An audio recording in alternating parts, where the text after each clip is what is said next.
पहले मैं आपसे ये जानना चाहूँगा कि ये जो चंद घंटों में पाकिस्तान टीम के ऐलान के साथ मिसबा चले गए, वक़ार चले गए, बाबर आज़म का जो है मौक़िफ़ सामने आ गया, लेकिन वो खामोश हैं, इस तमाम सूरत हाल को आप कैसे देख रहे हैं? देखिए, परेशान कुन सिचुएशन तो है, इसमें कोई शक नहीं है। जिस तरह की खबरें आ रही हैं वो उस पर कंसर्न्स तो हैं, इसमें कोई शक नहीं है। और मैं ये समझता हूँ कि एक बड़ा टूर्नामेंट आ रहा था, उससे पहले इतनी ज़्यादा चेंजेस जो हैं वो कोई इतना अच्छा ऑगर नहीं करती। मेरा ख्याल है 2 साल से वकार और मिसबा कर रहे थे, एक प्लानिंग के साथ आगे आ रहे थे, तो मौका उनको दिया जाता कि वो अपनी प्लानिंग को प्रूव करके दिखाते। हाँ, उनकी परफॉर्मेंसेस को इतनी अच्छी नहीं थी। अगर आप किसी फास्ट बॉलर की ग्रूमिंग की बात करें, वो आपको नजर नहीं आया। बहुत ज़्यादा आपने फास्ट बॉलर जो है वो खिलाए, लेकिन अभी तक कोई शाहीन अफरीदी या हसन अली के अलावा आपको ऐसा बॉलर डेवलप नहीं हुआ जो कोई एक थ्रेट बने इंटरनेशनल क्रिकेट में। उसके बाद अगर आप मिडिल ऑर्डर बैट्समैन को देख लें, वो आपने कोई ग्रूम नहीं किया। जो मिडिल ऑर्डर थे आपने उनको ओपन करवा दी। जो आपके ओपनर्स अच्छा काम कर रहे थे उनको आपने टोटल इग्नोर किया। शान मसूद बहुत अच्छा खेल रहे हैं, उनको बिल्कुल कंसिडर नहीं किया गया। तो काफी जो चीजें थी वो इनके खिलाफ क्वेश्चन मार्क तो थे, लेकिन अगर इनको थोड़ा सा और मौका दे दिया जाता तो बेहतर होता, ताकि उनको भी खालिश ना रहती, तो आपको भी डिसीजन करने में आसानी होती, तो इतनी ज्यादा कंट्रोवर्सी ना खड़ी होती। लेकिन मुझे अंदर के हालात का या नहीं पता। जो भी खबरें आ रही हैं उसको सामने रख के ही आपने एक्सट्रैपोलेट करना है। उसके अलावा तो आप जब तक आपको सही बात का पता ना हो तो आप के ऊपर इतनी खुल के बात तो कर नहीं सकते।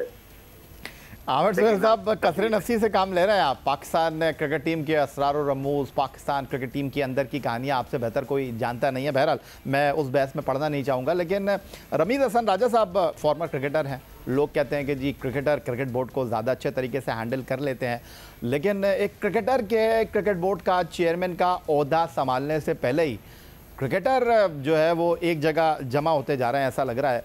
और चलें, साबिक क्रिकेटर्स तो ठीक है, बट जो टीम को खिलाने वाले हैं, कप्तान बाबर आजम, उनकी राय की तो अहमियत बनती है ना। उन्होंने भी टीम सिलेक्शन पर अपने तहफ़्फ़ुज़ात का इजहार कर दिया। कुछ दिन पहले आपने उनको आंखों का तारा बनाया हुआ था, आप उनको बिल्कुल होल एंड सोल इंचार्ज के तौर पर हैंडल कर रहे थे, और अब आप उनको ये कह रहे हैं कि जनाब आप जो है वो टीम में ज़्यादा मुदाखलत ना करें। तो क्या ये दुरुस्त है? देखिए, कैप्टन की मशावरत तो होती है, ये तो अंडरस्टैंडेबल है। आपको कैप्टन, कोच और सबकी जो है वो इनपुट लेनी होती है और उसके बाद आप डिसीजन करते हो। और जो भी आपकी पुरानी थिंकिंग चलती आ रही है उसको सामने रख के आप जो है डिसीजन करते हैं। लेकिन जिस तरह की खबरें निकल रही हैं तो उससे तो लग रहा है कि कोऑर्डिनेशन हुई नहीं है। और अगर कोऑर्डिनेशन नहीं हुई और जाने से पहले इतनी कंट्रोवर्सी खड़ी होगी तो टीम जाके जो है इतना अच्छा परफॉर्म जो है वो खुदा ना खास्ता नहीं करती, तो वो और ज्यादा क्रिटिसिज्म होगा।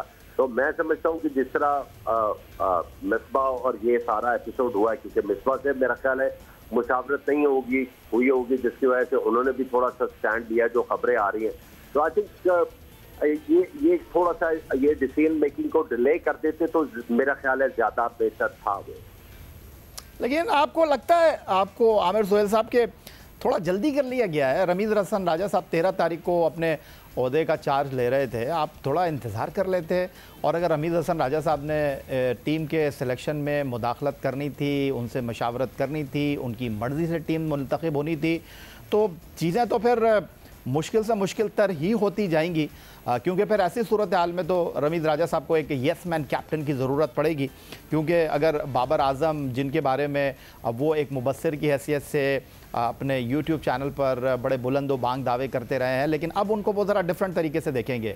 और बाबर आज़म साहब जो हैं वो कप्तान है, रमीज़ हसन राजा साहब चेयरमैन है। पहले होता ये था कि चेयरमैन सिर्फ टीम के ऊपर दस्तखत करता था, लेकिन अब चूँकि रमीज़ राजा साहब फॉर्मर कैप्टन है, क्रिकेट खेले हुए हैं, तो वो टीम के एक एक खिलाड़ी के ऊपर अपना इनपुट भी देंगे। तो ये सूरत हाल आपको लग रहा है पॉजिटिव है, या आपको लगता है कि इसमें टकराव का ज़्यादा जो है वो अंसर मौजूद है? देखिए, या आपको सारी चीज को ना एनालाइज करना पड़ेगा। पहले जो आपके क्रिकेट बोर्ड के चेयरमैन आते थे, अब उन्होंने तो क्लब क्रिकेट भी नहीं मेरा ख्याल है इतनी ज्यादा खेली होती थी भाई। वो तो क्रिकेट बोर्ड के करीब से भी नहीं गुजरे होते थे। ठीक है, अब बात यह है कि उनके पास टीम जाती थी और वो उसको साइन कर देते थे।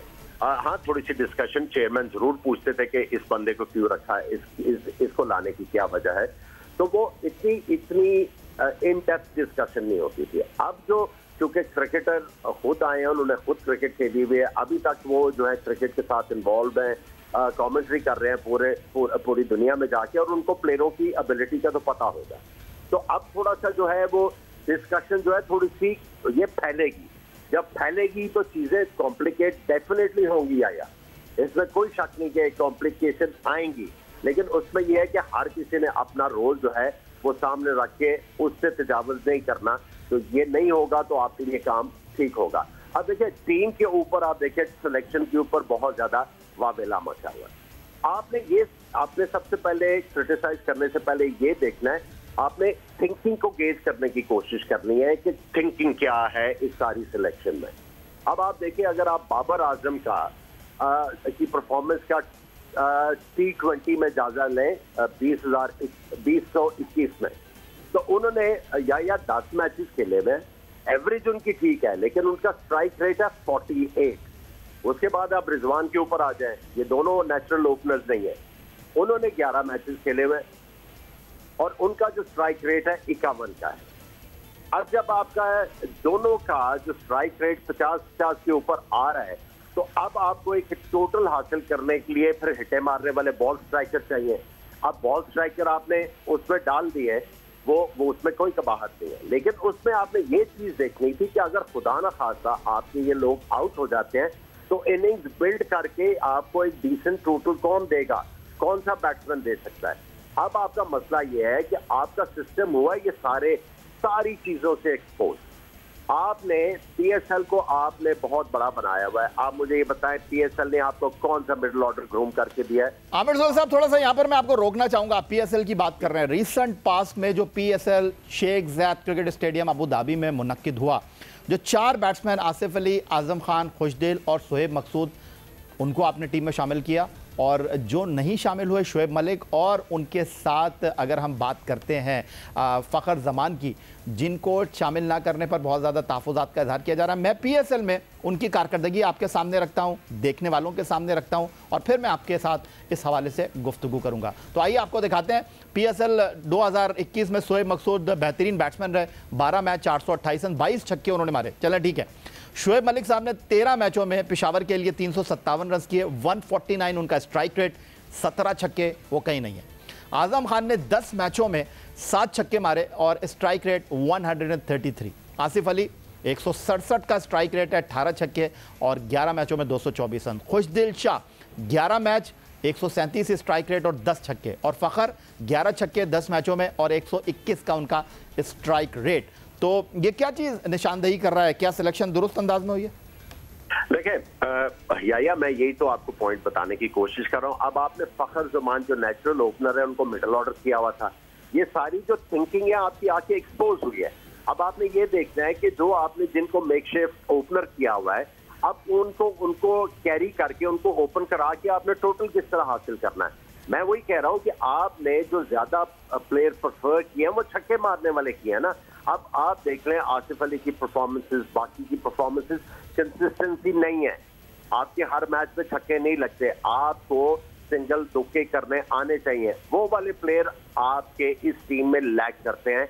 अदरवाइज मैं समझता हूँ आपकी मजबूरी थी ये सारे प्लेयर को खिलाना, और मैं फिर कहूंगा मजबूरी इसलिए है कि आपका टाइम वेस्ट हुआ हुआ है, आपके प्लेयर ग्रूम नहीं हुए। अच्छा आमिर सोहेल साहब, चूंकि आप खुद एक कप्तान रहे और यूएई में कह रहे हैं कि स्पिनर्स डोमिनेट करेंगे, तो ये जो आपका मिडिल ऑर्डर है, सोहेब, आजम, खुशदिल, आसिफ, ये तो स्पिनर्स के ऊपर इतना अच्छा नहीं खेलते। आप इत्तेफाक करेंगे इस बात से?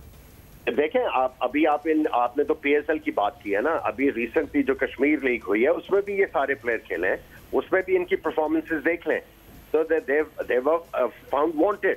अब मैं वही कह रहा हूँ कि देखें, आपको मैं जो पॉइंट कहने की कोशिश कर रहा हूँ, आपका मिडिल ऑर्डर का सबसे बड़ा प्रॉब्लम चल रहा है पाकिस्तान का, कि आपको मिडिल ऑर्डर बैट्समैन रिलायबल नहीं मिल रहे।